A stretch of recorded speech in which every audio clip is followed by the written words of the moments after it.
네, 여러분 안녕하세요. 내일 시험이죠? 직보를 준비했습니다. 많은 분들이 또 요청을 해주셔가지고 직보를 준비를 했는데, 지난번에 제가 또 뭐 산불이 나오면 손에 장을 지진다 뭐 이런 이야기를 했지 않습니까? 그랬는데 산불이 나왔죠. 그래가지고 또 많은 욕을 먹게 되었는데, 제가 그걸 보면서 좀 느낀 게 있어요. 너무 그러니까 직관적으로 그렇게 판단하면 안 된다. 철저하게 좀 분석을 해야 된다는 생각이 들어서 이번엔 제가 좀 철저하게 분석을 해서 가져와 봤습니다. 그래서 오늘 이거 5개만 할 거예요. 나올 가능성이 있는 거. 솔직히 말해서 이 안에서 다 나올 것 같습니다. 진짜 솔직하게 얘기하면 그 이유가 있어요.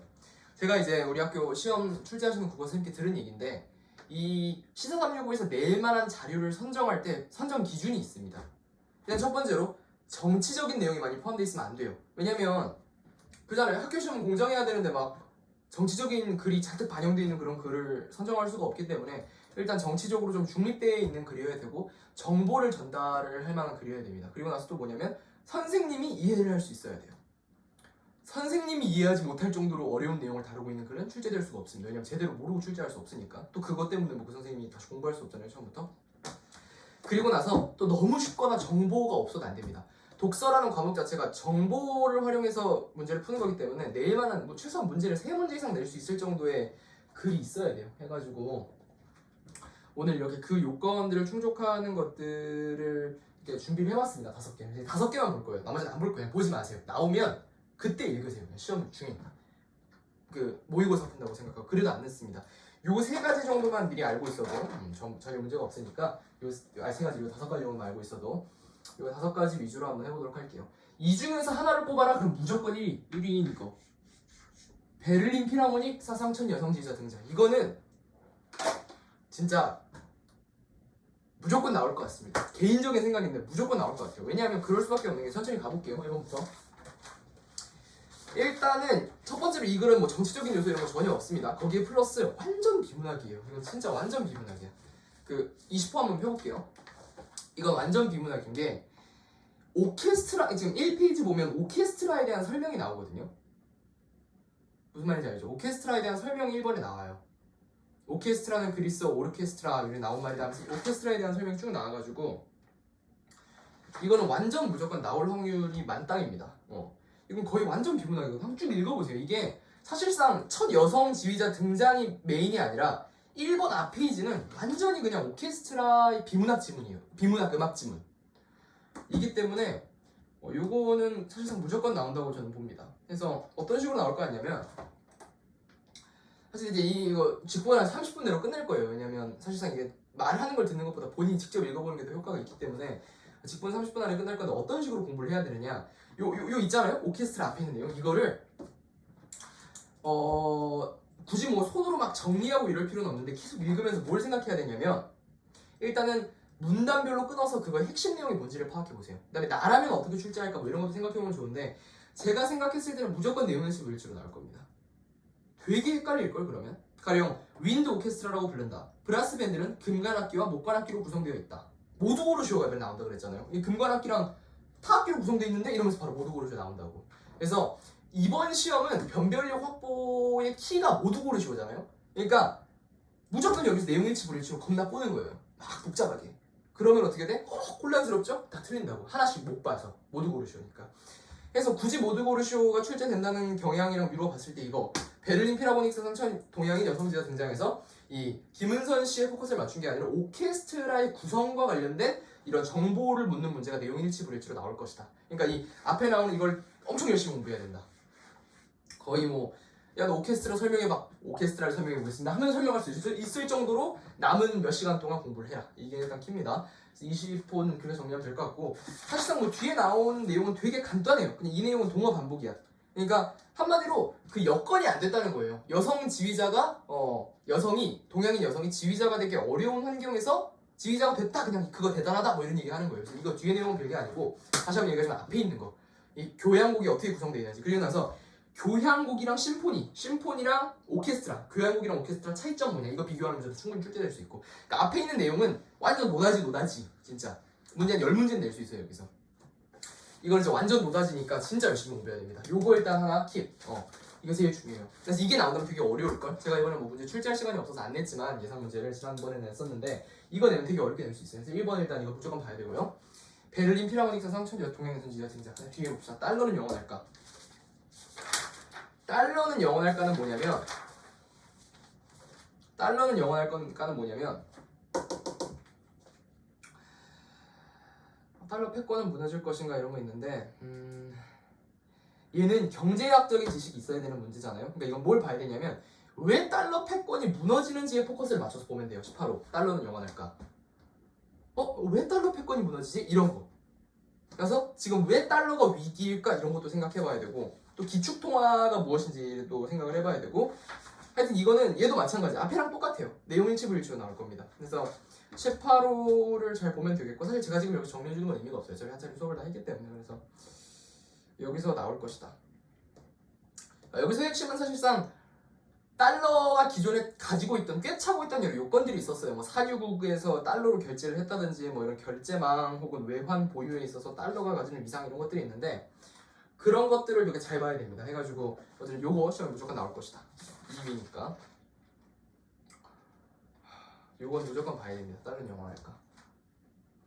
혹여 국어 선생님이 이걸 이해를 못해서 안 나올 수도 있는데 그것은 내 잘못은 아닙니다. 근데 아마 이해하실 수 있을 거예요. 왜냐면 2개월 정도를 이해를 못하실 정도의 실력은 아닐 거라고 판단하고 하여튼 뭐 조금 어렵긴 합니다. 생각보다. 하지만 이 내용 혹시 이해 안 되면 제가 강의 있으니까 이거 한번 보시고 하여튼 18호 달러 영원할 거도 나올 가능성이 높다. 그 다음에 13호 하얀 석유 리튬인데 얘는 뒤에는 뒤에도 보면 좋은데 사실 앞에 첫 번째로 리튬이 왜 이온 전지로 쓰이지 뭐 이런 내용들 앞에 나와 있거든요. 그거 일단 봐야 되고 그리고 나서 리튬 채굴권에 대한 논쟁 하나 봐야 되고 그리고 나서 리튬 가격이 떨어진 거랑 우리나라 배터리는 조화를 하고 있는데 왜 조화를 하는가 이것도 좀 생각해 봐야 돼요.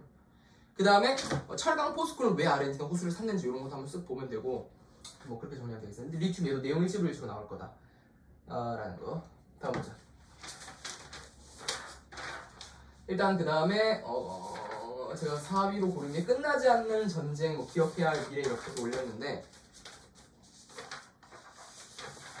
사실 얘는 안 나올 수도 있어요. 4위, 5위는 사실상 제가 뭐 원픽은 아닙니다. 근데 이거 굳이 왜 넣냐면 이거 안 나올 것 같은데.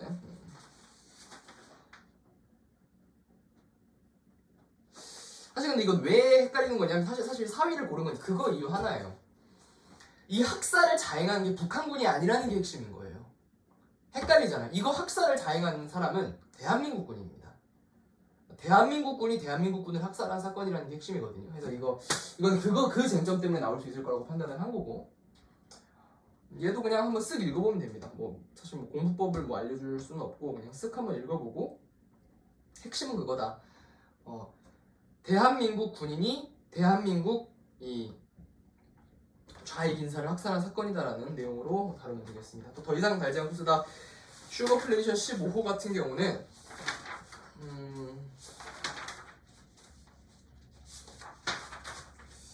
어딨어? 이거는 엘니뇨랑 라니냐가 공급에 어떤 영향을 미쳤는지 그 다음 얘는 되게 데이터가 많아요. 브라질은 이랬고 아르헨티나는 이랬고 인도는 이랬고 일치불일치로 나올 수 있다. 모두 고르쇼로 판단했을 때 일치불일치로 나올 수 있다. 뭐 이런 것들 좀 짚어야 됩니다. 그래서 이번의 핵심은 모두 고르쇼가 있기 때문에 그게 좀 맹점인 거예요. 모두 고르쇼 없으면 되게 쉽거든요. 근데 모두 고르쇼가 나오면 내용 일치불일치가 더럽게 어렵습니다. 독서에서. 헷갈리거든. 하나 못 보면 그냥 틀리는 거잖아요. 뭐 그런 것들 위주로 봐야 돼서 일단 시사 365, 1, 2, 3, 4, 5인 이렇게 정리를 하고 교과서도 한번 보겠습니다. 이거 하고 또 모두 고르쇼 문제 어떻게 대처해야 되는가 또 이런 이론이 좀 있어서 또 간단하게 설명할게요. 시간도 없으신데 제가 간단하게 빨리빨리 하도록 하겠습니다. 일단 교과서 안 나올 것 같으면 선한 뜻을 이끄는 나의 큰 몸은 안 나올 수도 있을 것 같아요. 왜냐면 그 이유가 뭐냐면 제가 그 말이 되게 기억에 남더라고요. 선생님이 명확하게 이해할 수 있어야 된다. 선한 뜻을 이끄는 나의 큰 몸 같은 경우는 쉬운 이야기긴 한데 이게 되게 추상적이죠. 개인의 주장이잖아요. 그리고 맹자의 윤리와사상 선생님이 아니시기 때문에 이 내용을 큰 몸, 작은 몸이라는 건 사실상 굉장히 이게 애매해요 말이.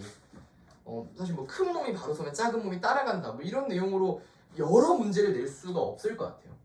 왜냐면 최소 한 지문에 한 3-4개는 문제를 내야 되는데 그러려면 선지를 20개를 만들어야 되잖아. 그 20개의 선지를 구성할 수 있을 만큼의 내용이 없다고 저는 판단됩니다. 선한 뜻을 이끄는 나의 큰 몸은.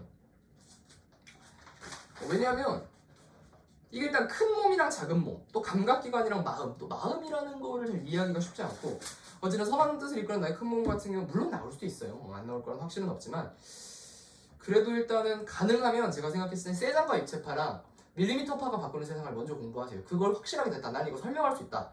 나와서 밀리미터파 설명해봐 했을 때 설명할 수 있다라고 하면은 뭐 보는데 사실상 다른 걸 우선적으로 공부하고 맨 마지막에 봐야 되지 않나. 왜냐면 사실상 쭉 하는 얘기가 하나예요. 마음만 이것만 얘기하고 있기 때문에 이 뭐 별 내용이 없다라는 겁니다. 그리고 나서 쭉 한번 보면은 또 독서에서 저거 말고 나올 거를 또 봐야 될 거 아닙니까? 일단 우리 뇌 속의 전달자 신경 전달 물질이 있었죠. 이거는 뭐만 알면 되냐면 뇌 속의 전달자랑 신경 전달 물질 같은 경우는 어떠한 과정으로 신경 전달 물질이 전달이 되는지를 알면 돼요. 그러니까 어떻게 공부하는 게 좋냐면 봐봐. 54페이지 펴보세요. 54페이지.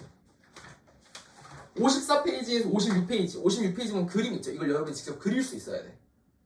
그래야지 이 문제를 쉽게 풀 수 있어요. 오케이? 사실상 이거 그림을 처음부터 다 읽을 시간이 없잖아 시험 중에. 이 그림을 그릴 수 있어야 돼. 56페이지에. 요 그림을 그려놓고 신경 전달 물질에 가서 소포체가 딱 다 터지고 나서 그거 딱 연결 딱 되면서 열리고 이온 들어가고 이걸 여러분이 머릿속에서 그릴 수 있든 직접 그릴 수 있든 56페이지를 손으로 그릴 수 있어야 돼. 그래야지 맞출 수 있어. 무조건 장담한다. 이거 모두 고르셔 나왔을 때 맞추려면 여러분이 이 그림을 그릴 수 있어야 돼 직접. 그게 핵심입니다. 56페이지에서 이 그림을 그릴 수 있어야 된다. 이 그림을 못 그리면 이 문제 못 푼다. 모두 고르셔 무조건 틀린다. 무조건 헷갈려서 틀린다. 무조건 헷갈려서 틀려요. 이거 못 그리면 그릴 줄 알아야 되고.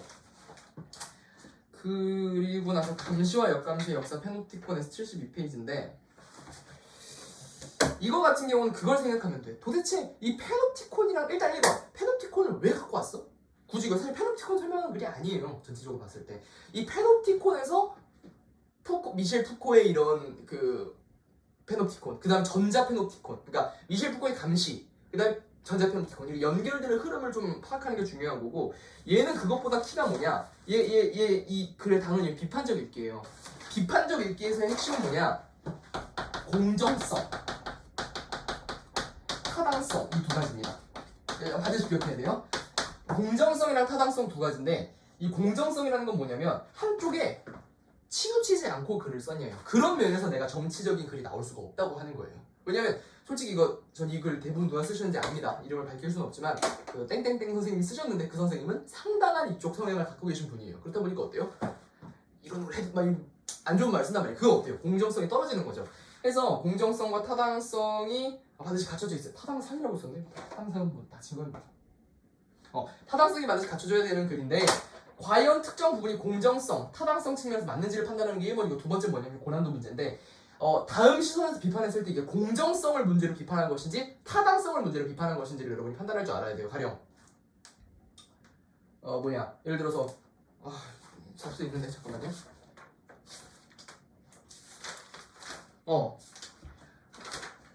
가령 봐봐. 교과서 감시와 역감시 역사 학습활동 문제요. 자습서론 71페이지. 자습서 다 미리 쓸 테니까. 여기 봤을 때 타당한지 판단해보자, 공정한지 판단해보자가 3에서 1, 2로 나눠져 있어요. 그래서 보면은 한쪽이 치우치지 않고 판단하고 있느냐로 봤을 때 여기서 보면은 정보사회에서 긍정적으로 이용되는 측면보다는 통제와 감시 측면만 부각했다는 점에서 공정성이 다소 결여된 것으로 볼 수 있다. 전자 페노티콘에 대한 설명으로. 오케이? 이런 식으로 이 글이라고 해서 완벽한 글이 아니라는 거야. 이 글이라고 해서 무슨 뭐 세계적인 학자가 쓴 글이 아니기 때문에 뭐 세계적인 학자가 썼다 하더라도 문제가 있을 수 있지. 어쨌든 이 글이 적어도 일단 페노티콘, 정보사회에서 이런 정보라는 것 자체를 굉장히 비판적으로만 다루고 있잖아요. 정보가 좋다는 말은 한마디도 안 나옵니다. 이런 측면에 있어서 이게 굉장히 어떻다? 공정성이 떨어진다라는 걸 여러분 생각을 하셔야 되고, 두 번째 타당성. 타당성 같은 경우는 근거가 맞냐 이거야. 대표적으로 타당성에서 어긋나는 게 뭐가 있냐면 이 사람 표현하는 건 아닙니다만 가령 뭐 타당성이 떨어진다는 예시를 들자면 굳이 이런 걸 드는 거야. 타당성이 떨어진다는 뭐냐면 그 공유자원의 비극 볼게요. 공유자원의 비극에서 100페이지 이런 말이 있어요. 공유자원은 과도하게 소비되는 특성이 있다. 이런 공유자원의 비극이라고 표현된다. 같은 음식을 여러 사람이 함께 먹을 때와 혼자서 먹을 때 어느 쪽이 더 맛있게 느껴질까? 당연히 다른 사람들과 함께 먹을 때 훨씬 맛있다고 느껴진다. 이러한 이유로 사람들은 여러 사람들과 같이 음식을 먹을 때 더 많이 먹게 된다. 이 역시 공유자원의 비극이다. 음식 입장에서는 빨리 사라지게 되고 이런 식으로 좀 많이 이상하잖아요. 음식 여러 사람이서 같이 음식을 먹는 게 그 기분이 좋은데 그러니까 여러 사람이 다 같이 먹으려고 하고 그게 공유자원의 비극 이 말이 안 되잖아요. 이런 게 타당성이 결여된 그런 거예요. 이런 식으로 공정성과 타당성을 판단할 수 있어야 돼. 다시 한번 공정성은 끼운 거고 타당성은 좀 개소리다. 약간 이런 게 타당성이에요. 그런 거 판단할 수 있어야 되고 다음 보자. 시간이 없어. 다음으로 뭐 선한 몸 끈슬이거나 큰 몸 그건 설명이고 어쨌든 그것만 알면 돼. 큰 몸과 작은 몸의 차이가 뭔지. 그냥 큰 몸과 작은 몸은 애초에 내 안에 있었는데 내가 뭐를 취사 선택하냐에 따라서 내가 큰 사람이 될 수도 있고 작은 사람이 될 수도 있고 아울러서 큰 몸이 딱 바르게 서 있으면 도덕을 바탕으로 큰 몸이 딱 바르게 서 있으면 작은 몸 감각기관으로 있어서 행하는 일들도 감각기관 작은 몸을 위한 일은 아니다 뭐 이런 이야기 했습니다. 이거는 별로 중요한 게 아닌 것 같고 핵심은 126페이지 세잔과 이체파 이게 제일 중요해요. 되게 어렵거든. 세잔과 이체파는 뭘 기억하면 되냐면 세 가지로 구분해. 인상파, 세잔, 이체파 이 세 개로 구분해가지고 인상파에서 세잔으로 넘어갈 때 세잔에서 이체파로 넘어갈 때 뭐가 덜 중요시되고 뭐가 중요시되고 있는지 쉽게 얘기하면 가면 갈수록 뭐가 중요시되는 거야? 합리적이고 뭔가 기하학적인 지적인 이런 게 강조되고 인상은 점점 떨어지는 거지 그치? 근데 여기서 아울러서 원근법은 독립시행이에요. 원근법에 대한 접근은 사실상 인상파에서도 원근법은 강조하지 않았어. 오케이? 원근법은 다 안 쓰는 거예요. 이거 중요합니다. 그리고 나서 또 뭐 있을까? 세잔과 이체파 했고 평균의 시대 가고 있다. 평균의 시대 가고 있다는 되게 쉬운 글이죠. 이거 모르면 바보예요. 평균의 시대 가고 있다. 너무 쉬운 글이고 안 나올 가능성도 있을 것 같아. 평균의 시대 가고 있다 해주면 뭐야? 평균 막 쓰면 안 된다. 끝. 다음. 달은 어떻게 만들어졌을까? 이거는 달의 형성 과정. 세 가지 있죠. 세 가지 다 틀렸고 얼석 채취해서 봤더니 지구에서 만들어진 성분이 섞여 있고 그렇다고 지구랑 100% 똑같진 않으니까 외부에서 합쳐졌을 것이다. 그 근거, 그러니까 왜 그런 근거가 나오게 되었는지를 위주로 판단해야 돼. 왜 그런 주장을 하게 됐지? 왜 그런 설이 나왔을까? 이런 걸 중심으로 판단해야 된다는 거. 그러니까 핵심이고 중간에 그려놨을 달의 바다에 해당하는 부분이랑 테라에 해당하는 부분인데 그거 비교하는 거 내용 일치불일치 나옵니다. 그거 하나 확인해야 되고 밀리미터파가 바꾸는 세상 이건 내가 안 읽어봤을 때 내가 읽어보긴 했는데 솔직히 지금 이거 하나 남았거든요. 그래서 이거 공부를 아직 제대로 안 해가지고 핵심은 그거지. 파장, 직신성, 주파수 이 세 개의 개념이 어떻게 상쇄가 되는지에 대한 인과관계를 파악해야 되고 제일 어렵게 나온다면 밀리미터파가 바꾸는 세상에서 어렵게 나올 거예요. 이거 제일 열심히 봐야 돼요. 이상 교과서 마무리하고 마지막으로 출제 유형에 대해서 한 번만 짚어보고 마무리할게요.